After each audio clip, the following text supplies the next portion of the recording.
si Rumel Abbas nih, ya, apapun ceritanya minta maaf juga nggak kelar. Ya, menurut saya nggak terlalu besar menurut saya dosanya. Karena menganggap ratusan ribu bahkan jutaan pejuang yang gugur di medan perang melawan Belanda dianggap. Lu dia sekarang nggak minta maaf, ya kita nih ya, giring orang-orang seperti ini kepada jalur hukum.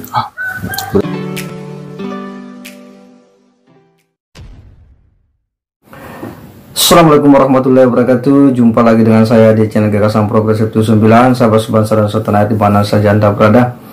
Kali ini ada ulasan yang cukup menarik dari Said Mudokori ya, bersama dengan salah seorang pegiat media sosial yakni KBN Nusantara, yang kemudian mengulas terkait dengan statement daripada Rumail Abbas beberapa hari yang lalu, yang mencoba membangun narasi tentang bagaimana keberadaan para oknum-oknum habaib di masa lalu di zaman pemerintahan Hindia Belanda, yang kemudian ini menuai banyak tanggapan karena Rumail Abbas menganggap bahwa mereka-mereka yang bekerja pada pemerintah Belanda itu adalah seperti halnya pegawai, ya. Karena menganggap bahwa pemerintahan Belanda pada waktu itu adalah pemerintahan yang sah, sehingga siapa saja yang bekerja itu posisinya sebagai pegawai, ya, bukan sebagai antek-antek Belanda sebagaimana yang banyak diangkat hari ini ya di balik fenomena habaib. Karena salah satu tokoh kontroversi seperti Habib Usman bin Yahya yang diangkat sebagai mufti Batavia oleh pemerintah Hindia Belanda, itu oleh sebagian kalangan menganggap bahwa dia adalah antek Belanda, bekerja untuk kepentingan Belanda. Tetapi bagi Rumail Abbas itu hal yang tidak demikian, tapi justru dia bekerja kepada pemerintahan yang sah menurutnya, karena waktu itu adalah pemerintahan yang ada adalah Hindia Belanda, ya. Dan ini yang kemudian menuai tanggapan, ya, kecaman dari beberapa pihak. Nah, salah satunya ini adalah Said Mudokori yang kemudian dengan bahasa yang lembut tetapi menohok terhadap Rumail Abbas, ya.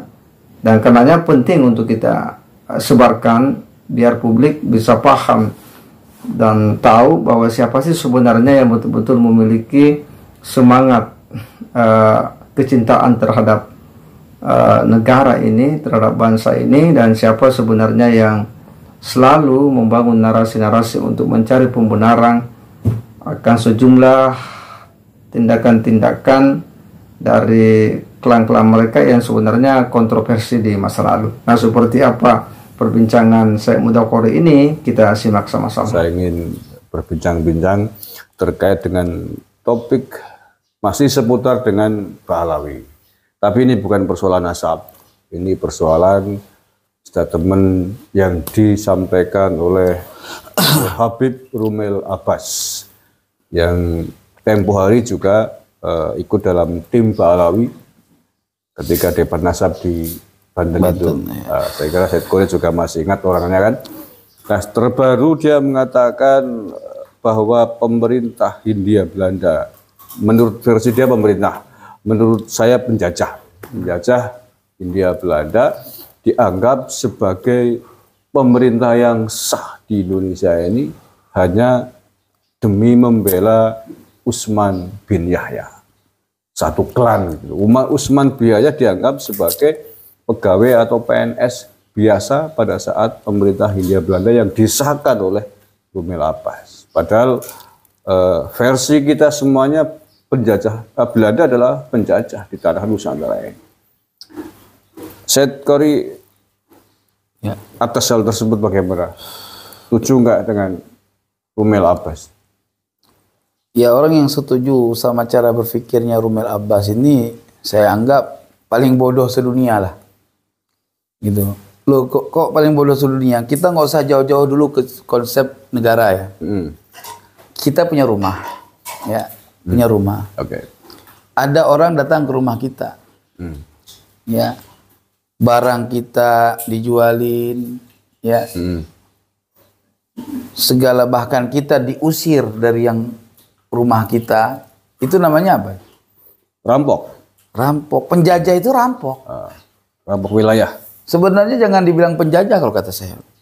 Perampok. Rampok ya. Gitu. Cuman untuk dikata penjajah itu udah halus lah bahasanya. Ya. Perampok negara. Hmm. Jadi Rumel Abbas ini orang yang katanya ahli sejarah atau sejarawan gitu. Akademisi katanya. Akademisi. Intelek. Intelek. Tapi kepahaman dia kayak orang nggak ngerti sejarah. Bagaimana negara kita, bangsa Indonesia ini sebelum ada kata-kata Indonesia, ya kan?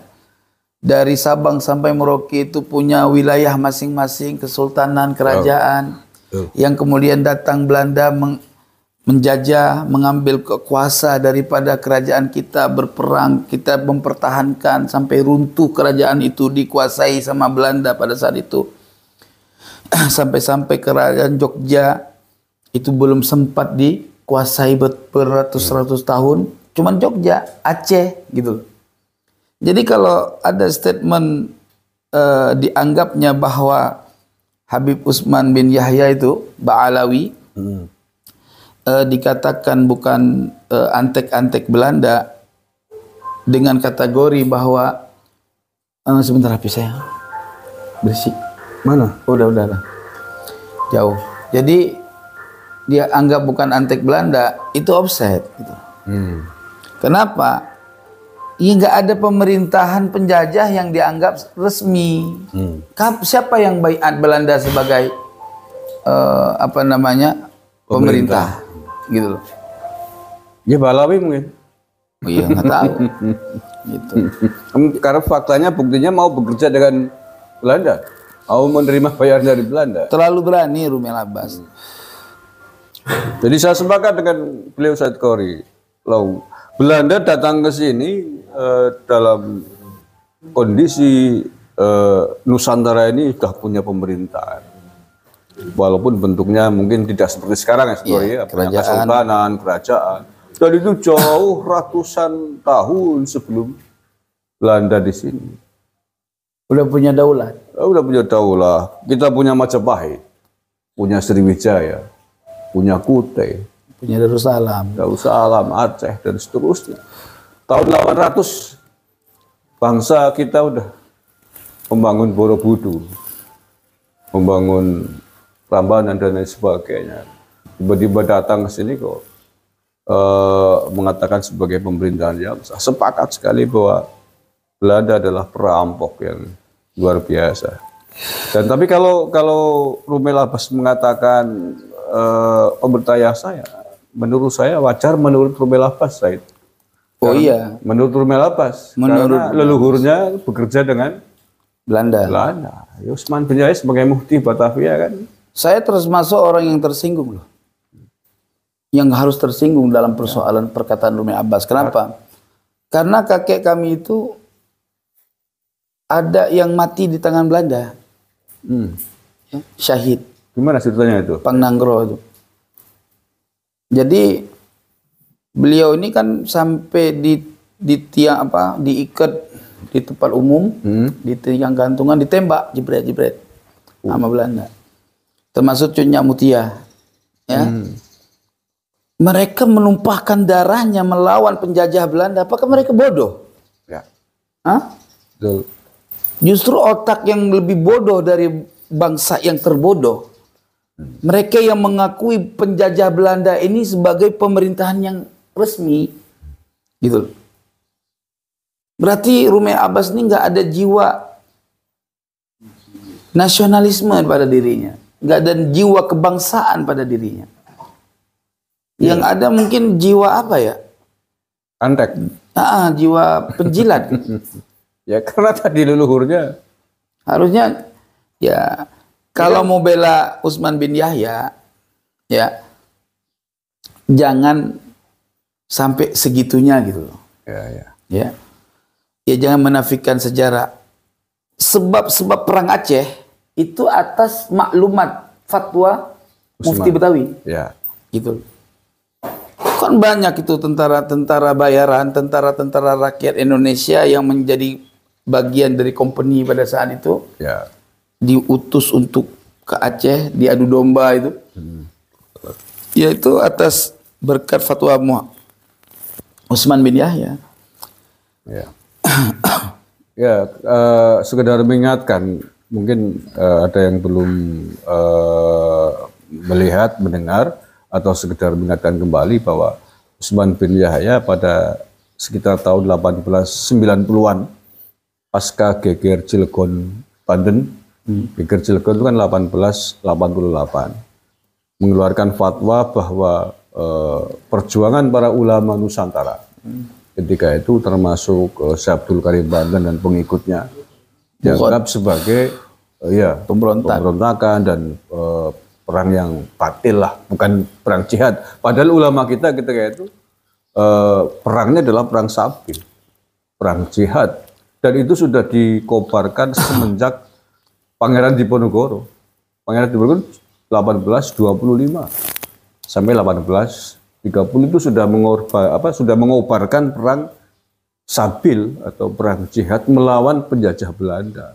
Lah, apakah perang Pangeran Diponegoro, apakah Syekh Abdul Karim Banten dan ulama-ulama Nusantara ketika itu bodoh sehingga kemudian disalahkan oleh Rumel Abbas bukan sebagai sebuah perjuangan, tapi dianggap sebagai pemberontakan? Ini kan kurang ajar menurut saya Rumel Abbas ini.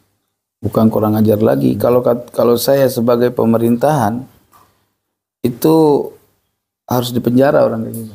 Itu ya. Mudah-mudahan ini negara emang dia serius. Sebagai apa sih kok lari-larinya ke situ sih? Bahasnya kan nasab sebetulnya. Ngapa lari-lari ke situ gitu? Gak tahu. Ya mungkin dalam rangka membela itu Utsman bin Yahya itu. Apa ada pesan sponsor dia suruh bela begitu kali? Perlu diduga. Ya. Patut diduga. Jadi bisa patut diduga gitu. Patut diduga. Takutnya ada sajen gitu. Sampai ya sebenarnya dia tahu. Saya yakin dia ini tahu udah offset dia. Ya. Dia sendiri tahu tuh. Ya patut diduga ada pesan sponsor itu saya. Iya. Karena sejauh ini yang saya lihat, saya pantau semenjak polemik dasar ini bergulir. Saya belum pernah melihat satu Habib pun dari yang keras sampai yang halus yang tidak memuji Utsman bin Yahya. Nah, kalau Rumel Abbas ikut memuji, ikut membela Utsman bin Yahya, mungkin karena bagian satu klan. Saya ingin nyampaikan gini, Utsman bin Yahya itu nggak lebih daripada orang biasa lah, ulama biasa menurut saya. Apa hebatnya? Kitab karangan dia Arab Melayu semua. Yang kitab Arab asli itu nggak masyhur kalaupun ada gitu. Jadi kalau dibilang karomah pun nggak ada karomah orang itu. Buktinya kalau sekali Utsman bin Yahya kalau dianggap ada karomah, jelas maujud karomahnya. Berarti kayak kenyataannya ketika dia menjadi prajurit Belanda, menjadi petinggi Belanda pada saat itu, ya saya takut salah ngomong kasar kan, karena setidaknya ada ilmu agama lah pada diri yang disebut dengan Habib Utsman bin Yahya. Kalau dibilang antek mungkin agak terlalu kasar kali ya. Tapi walaupun memang bagian daripada itu nggak bisa kita tolak omongan itu orangnya. Fakta dan kenyataannya itu loh. Ya karomahnya mana? Waktu ketika menentukan kiblat masjid di mana dia bangun aja itu kan datang Tuan Syekh Nawawi Al-Bantani itu kan terjadi perdebatan secara ilmiah. Sampai nggak mau ngalah. Ujung-ujungnya Tuan Syekh Nawawi Banten memperlihatkan karomahnya, menunjukkan pada jalur ini apa? Lengannya ini untuk dilihat ke arahkan kiblat begitu. Coba lihat di sini saya. Gitu kan? Tampak Ka'bah langsung. Itu menunjukkan makna apa? Ketinggian derajat makamnya Tuan Syekh Nawawi Al-Bantani itu Masya Allah gitu. Dapat membuktikan kecerdasan ulama Nusantara gitu. Yang bukan berbackground Yamani gitu. Jadi ya ini kita terus terang aja ya. Kita harus bangkit ini. Ini persoalan-persoalan penjajahan modern bisa saja terjadi. Saya khawatir orang-orang Yaman ini ingin menguasai Republik Indonesia secara halus, Ya. tapi pasti gitu. Dengan bermodalkan membawa nama-nama Nabi, Juriyah. Orang Islam ini di Indonesia ini kalau udah bilang Juriyah Nabi kan udah Allah antas salam kan. Udah ampun-ampun udah. Ya, makanya dari sebab ini ya kita harus bongkar terus masalah nasab Alawi ini sebagai nasab yang palsu gitu. Oke. Apapun ceritanya. Dan satu lagi, Said. Selain pembelaannya terhadap Utsman bin Yahya mengatakan bahwa Belanda penjajah ini dianggap sebagai pemerintahan sah, dia juga merendahkan Bung Karno menurut saya. Iya. Karena Rumel Abbas ini mengatakan bahwa Bung Karno itu enggak keren-keren amat kok. Bung Karno itu orang biasa aja, hanya dikelilingi oleh orang-orang bodoh. Ya, itu yang saya nggak sanggup dengar tuh dikelilingi oleh orang bodoh gitu aja. Padahal kalau dia mencinta Ba'alawi, ya, berarti dia sama dengan mengatakan Habib Salim bin Jindan bodoh.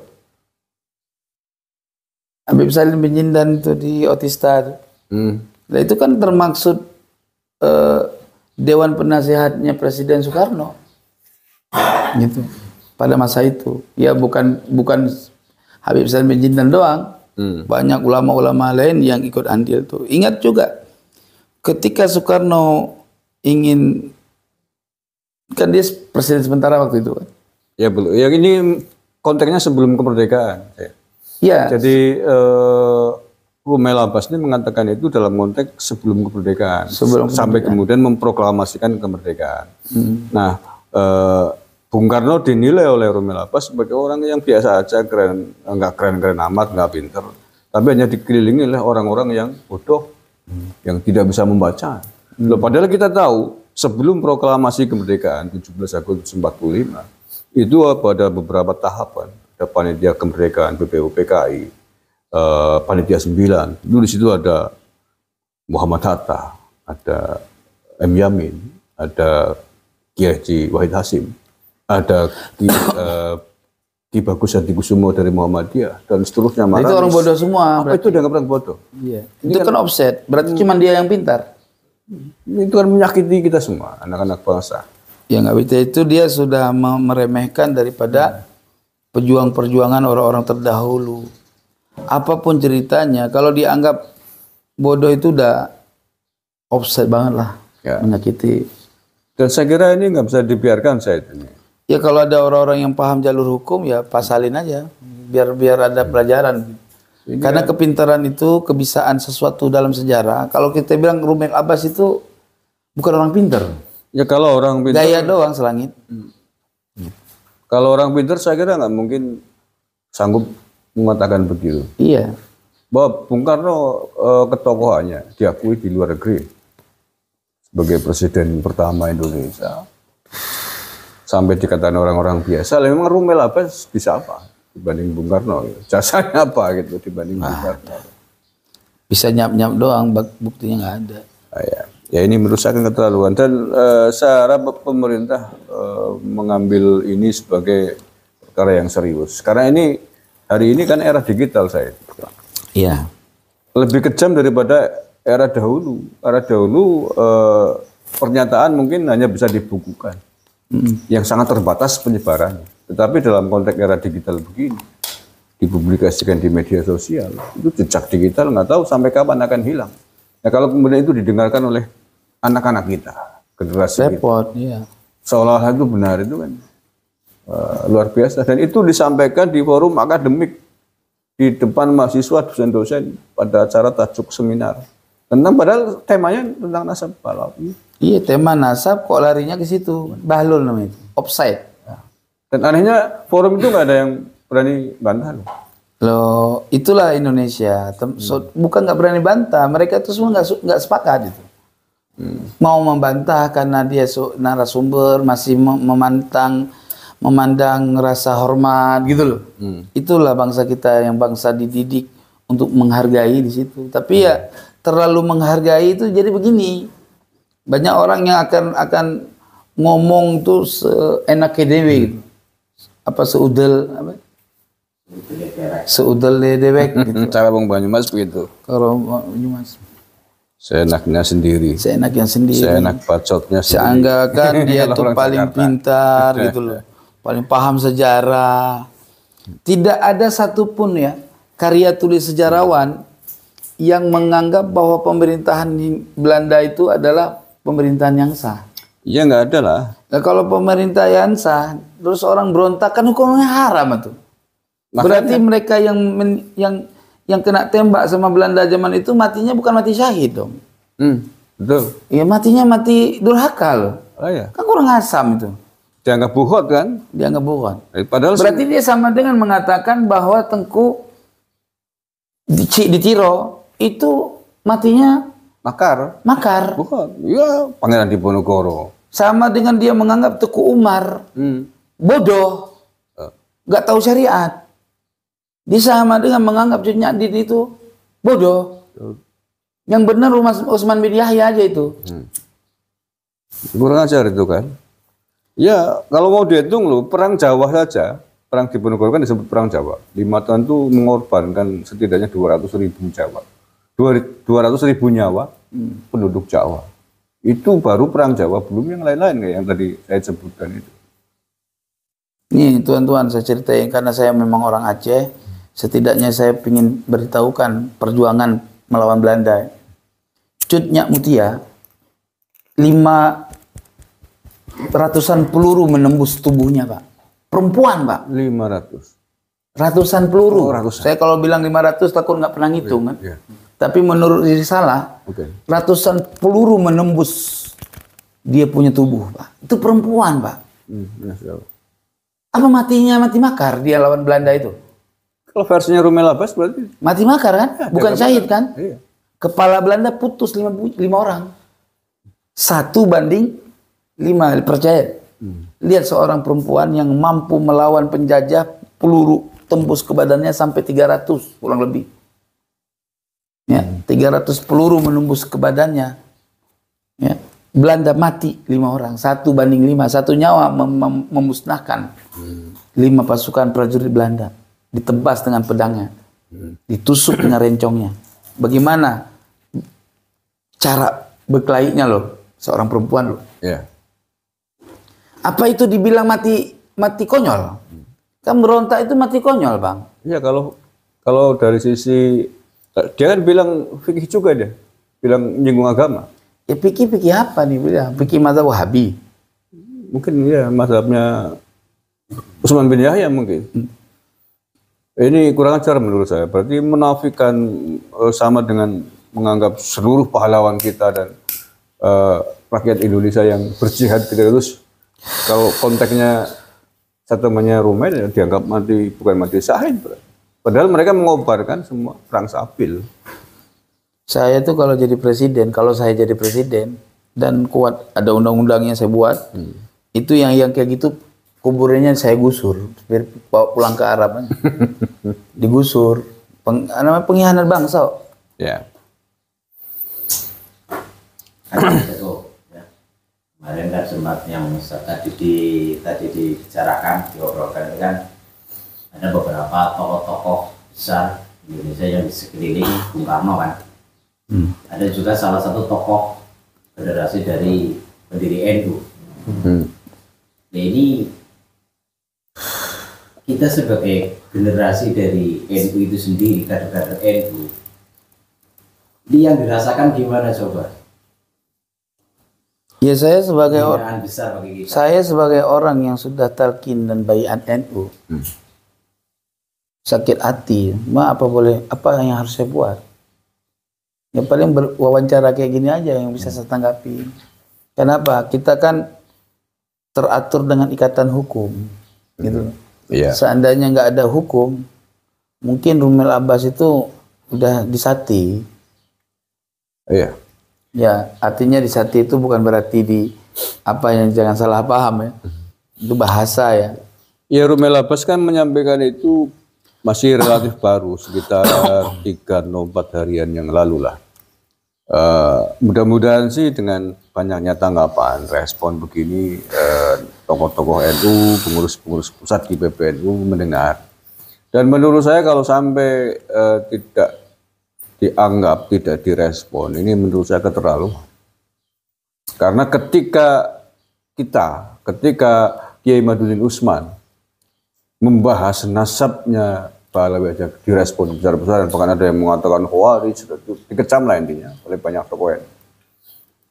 Kalau kemudian ada Pak Alawi merendahkan, menganggap tokoh-tokoh NU termasuk Kiai Wahid Hasyim dianggap orang-orang bodoh, ini tidak direspon menurut saya keterlaluan. Apakah lebih mencintai Pak Alawi daripada mencintai tokoh-tokoh NU sendiri, mencintai negaranya sendiri? Nggak takutnya nanti ujung-ujungnya Pak, kalau pas di apa namanya digugat, jawabannya kayak kemarin terjadi di Banten. Ada jawaban yang tanpa disadari, dijawab begini, saya kan diperintahkan, gitu.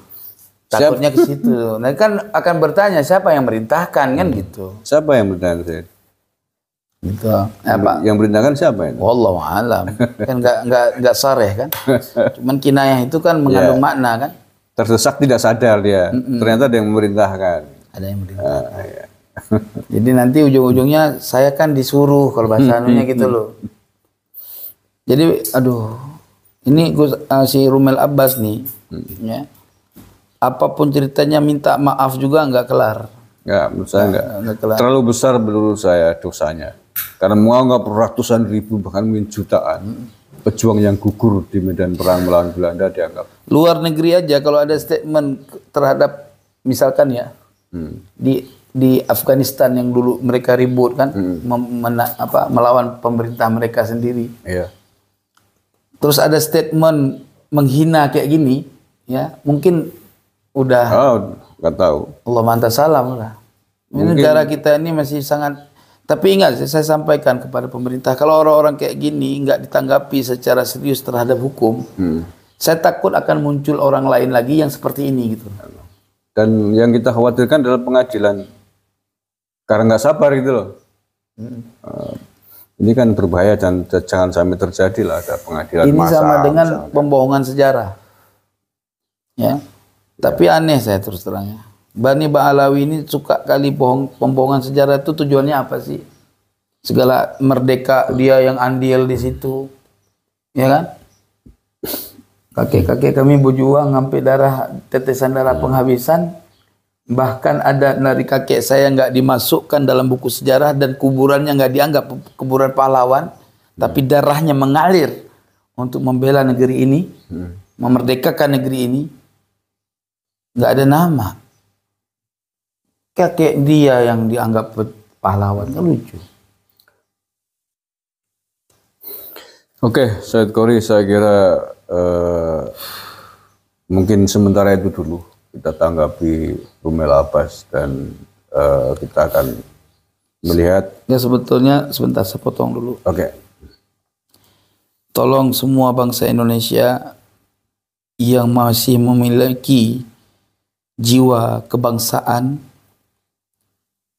bergabunglah dalam hal ini terhadap statement Rumel Abbas.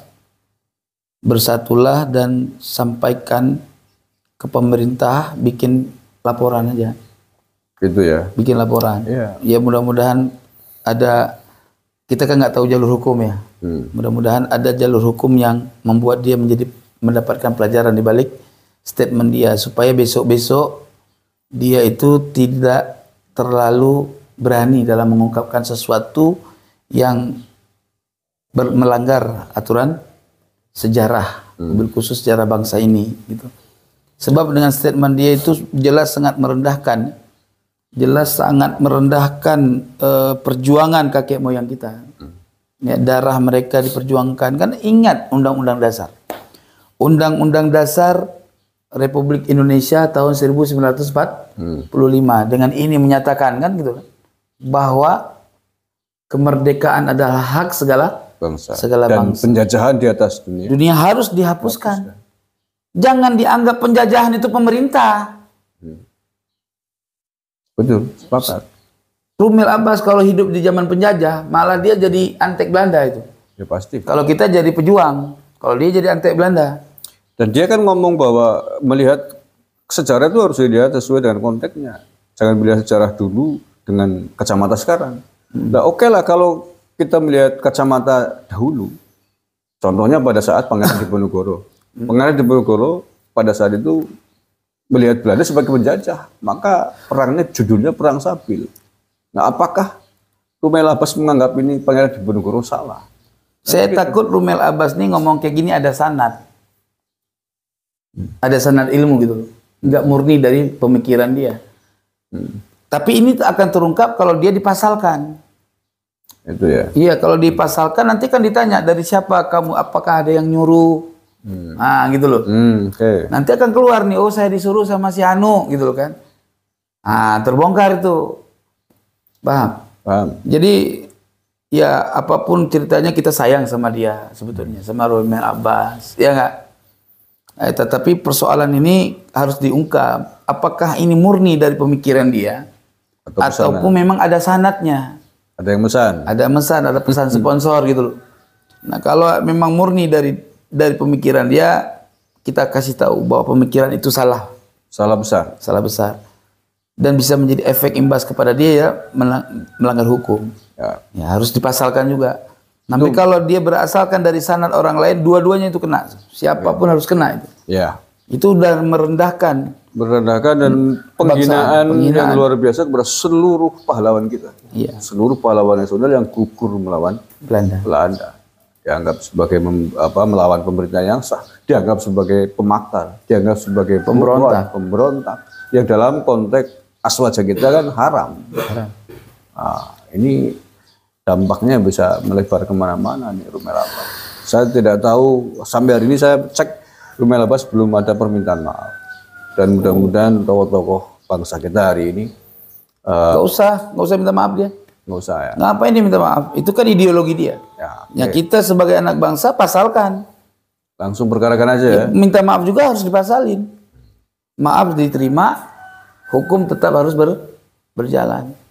Kalau dia minta maaf, saya kata dia goblok, bertambah goblok lagi. Oke. Kenapa saya bilang begitu? Ketika orang sudah mengungkapkan sesuatu, dijilat lagi, minta maaf kan jilat.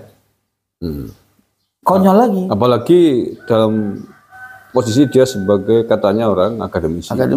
Ya, kalau orang bodoh mungkin yang maklum lah. Nggak tahu sejarah dia minta maaf, mungkin offset omongan dia kan. Kalau ini kan dia orang yang akademisi. Ngaku sejarawan. Bahkan bahas nasab kelihatannya heboh gitu kan. Padahal dia nggak teliti. Ya, ada kitab yang dibahas itu offset sanad tuh nggak tahu dia. Ya. Jadi orang seperti ini dia menyampaikan ideologinya sebenarnya. Nah, ideologinya itu harus dicurigai apakah ada pesan sponsor atau memang dari pemikiran dia. Dan dia nggak perlu minta maaf. Kenapa? Nggak ada guna minta maaf dia, karena itu dengan kecerdasannya, bukan dengan kebodohannya gitu loh. Oke. Apapun dia sekarang nggak minta maaf, ya kita nih ya giring orang-orang seperti ini kepada jalur hukum. Mudah-mudahan ada yang mau memproses ke jalur hukum. Karena ini sudah pelecehan, penghinaan yang luar biasa kepada para pahlawan kita yang sudah gugur.